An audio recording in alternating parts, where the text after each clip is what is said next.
दोस्तों, आपने आर्टिस्टों की तबीयत की ख़राबी या मूड की ख़राबी के तो दर्जनों किस्से सुने होंगे कि भाई सेट पे किसी आर्टिस्ट का ज़रा सा मूड ख़राब हुआ और उन्होंने कहा पैकअप और आज शूटिंग नहीं होगी, घर चले गए। किसी हीरोइन के सर में ज़रा सा दर्द हुआ तो पैकअप, शूटिंग रुक गई। हालांकि ऐसा होने से प्रोड्यूसर का काफ़ी नुकसान होता है और उस प्रोजेक्ट से जो लोग जुड़े होते हैं उन्हें भी काफ़ी नुकसान सहना पड़ता है। लेकिन रफ़ी साहब की अगर हम बात करें तो रफ़ी साहब की एक ऐसी शख्सियत थी कि जो अपने से ज़्यादा दूसरों का ख्याल रखते थे। हमेशा वो यही सोचते कि उनकी ज़ात से न किसी को तकलीफ पहुंचे और न ही किसी प्रोजेक्ट में किसी तरह का प्रोड्यूसर या डायरेक्टर को नुकसान उठाना पड़े।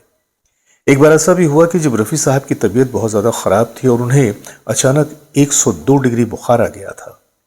अब 102 डिग्री बुखार की हालत में अमूमन ये होता है कि आदमी बिस्तर से उठते हुए भी नकाहत महसूस करते हैं, मुंह का मज़ा ख़राब हो जाता है, मिजाज पे एक चिड़चिड़ापन तारी हो जाता है। लेकिन ऐसे में भी रफ़ी साहब ने एक गीत की रिकॉर्डिंग की थी। अब आप सोच रहे होंगे कि भाई 102 डिग्री बुखार की हालत में भी रफ़ी साहब ने एक गीत रिकॉर्ड कर दिया। जी हाँ, ये तो रफ़ी साहब का ही हिस्सा था। इस तरह की चीज़ें तो बस रफ़ी साहब से ही लोग एक्सपेक्ट करते थे। और वजह इसकी ये थी कि रफ़ी साहब का हमेशा से एक उसूल रहा कि वो नहीं चाहते थे कि उनकी ज़ात से किसी को तकलीफ़ पहुंचे, या प्रोड्यूसर का या डायरेक्टर का या म्यूज़िक डायरेक्टर का वो कोई नुकसान हो। क्योंकि वो कहते थे कि भाई जब किसी गीत की रिकॉर्डिंग होती है तो उस रिकॉर्डिंग से बहुत सारे लोग वाबस्ता होते हैं, स्टूडियो, रिकॉर्डिस्ट, म्यूजिशियंस और फिर उसके बाद जो क्रू मेंबर होते हैं, उन तमाम की एक एक्सपेक्टेशन होती है। और एक रिकॉर्डिंग अगर कैंसिल होती है तो इसमें ये जो रोज़मर्रा के काम करने वाले हैं इनकी रोज़ की दहाड़ी मारी जाती है। बात सही भी थी, लेकिन इस छोटी सी बात का जिसमें एक बड़ा नुकसान छुपा है कौन सोचता है। पर रफ़ी साहब ने ऐसा ही किया था कि गीत की रिकॉर्डिंग 102 डिग्री बुखार की हालत में भी उन्होंने किया था। कौन सा है वो गीत, कौन सी है वो फिल्म, मैं आज आपके सामने उसी का तस्करा करने जा रहा हूं। तो बने रहिए हमारे साथ और देखते रहिए अपना मनपसंद चैनल सिनेमाया। आइए चलते हैं आज की वीडियो की तरफ।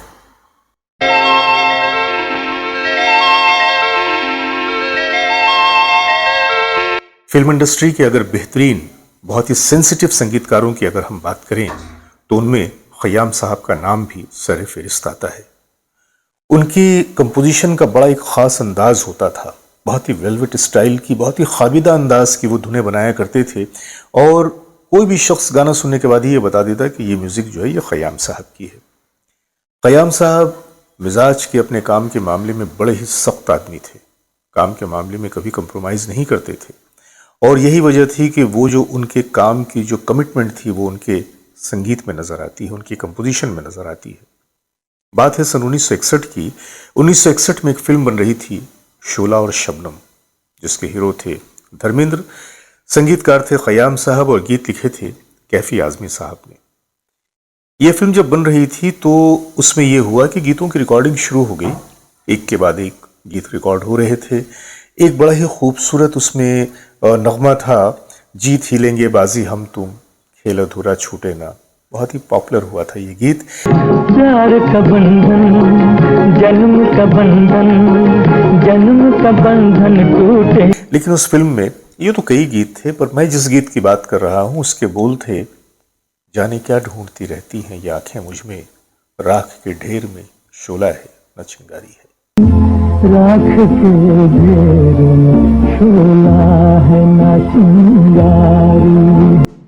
इस गीत को आप लोगों ने न जाने कितनी बार सुना होगा, और आपने जब इस गीत को सुना होगा तो देखा होगा कि ये जो नगमा है एक मध्यम अंदाज में शुरू होता हुआ बुलंदी की तरफ जाता है और आखिर की तरफ आकर जहाँ पर गीत का इख्तिताम होने वाला है, जब रफ़ी साहब कहते हैं कैसे बाजार का दस्तूर तुम्हें बतलाएं, जो बिक गया वो ख़रीदार नहीं हो सकता, यहाँ पे आके तो उनकी आवाज़ बिल्कुल एक अलग ही लेवल पर चली जाती है।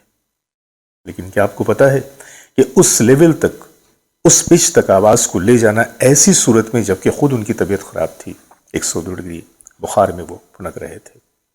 है गुनाह ये वो दुनिया है जहां प्यार नहीं। जब खयाम साहब ने इस गीत की रिकॉर्डिंग रखी और उन्होंने रफ़ी साहब से बात किया तो पता चला कि रफ़ी साहब की तबीयत तो बहुत ख़राब है, वो तो रात से ही बिस्तर पे है, बहुत तेज़ बुखार है। और इस वक्त भी 102 डिग्री बुखार है। ख़याम साहब ने कहा कि रफ़ी साहब आप घर पे आराम कीजिए, आज की रिकॉर्डिंग कैंसिल करते हैं, इस गीत को हम कल रिकॉर्ड कर लेंगे। रफ़ी साहब ने कहा कि नहीं, ऐसा मत कीजिए, इस गीत की रिकॉर्डिंग अगर आज नहीं की गई तो बहुत सारे लोगों को नुकसान होगा, तो मैं नहीं चाहता कि मेरी ज़रा सी तबीयत की ख़राबी की बिना पे ये जो है आज की रिकॉर्डिंग रुक जाए और इतने सारे लोगों को आज की जो आमदनी है उससे महरूम होना पड़े। मैं थोड़ी देर में स्टूडियो आ रहा हूँ। ख़याम साहब के मना करने के बावजूद रफ़ी साहब स्टूडियो पहुँच गए। साजंदे तो आ ही चुके थे, सारी तैयारियां तो मुकम्मल ही थीं। अब रफ़ी साहब ने गीत को सुना, थोड़ी सी उसकी रिहर्सल की और कहा कि आप रिकॉर्ड कीजिए। और जिस अंदाज में उन्होंने गीत को रिकॉर्ड करना शुरू किया, पूरे स्टूडियो में एक समा सा बन गया। गीत रफ्ता रफ्ता बुलंदी की तरफ जा रहा था, रिकॉर्डिंग अपनी आखिरी मंजिलों को छू रही थी। और जब ये गीत रिकॉर्ड होकर सामने आया तो लोग सुनकर दंग रह गए।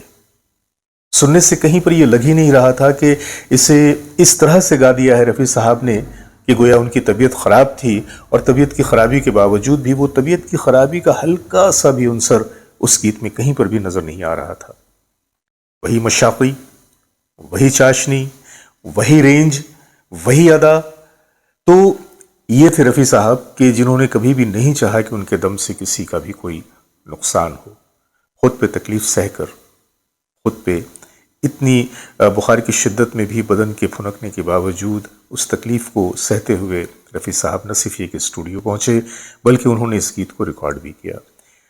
उस फिल्म में यूं जो कई नगमे थे, जिनमें ये जो नगमा था जाने क्या ढूंढती रहती हैं ये आंखें मुझ में, ये तो बहुत ही पॉपुलर हुआ था। लेकिन इस बहुत पॉपुलर गीत के पीछे जो कहानी छुपी हुई है ये बहुत कम लोग ही जानते हैं। बहुत कम लोगों को ये पता है कि रफ़ी साहब ने किस कंडीशन में, किस हालत में इस गीत को रिकॉर्ड किया था, जो कि सुनने में इतना खूबसूरत लगता है। आइए मैं आपके सामने उस गीत की एक छोटी सी झलक पेश कर रहा हूँ, इस उम्मीद के साथ कि आज का ये वीडियो भी आप लोगों को पसंद आया होगा। तो इसी तरह से हमेशा हमारे साथ बने रहिएगा और अपने सभी दोस्तों की सेवा में मैं अपना नमस्कार पेश करता हूँ। जाने क्या ढूंढती रहती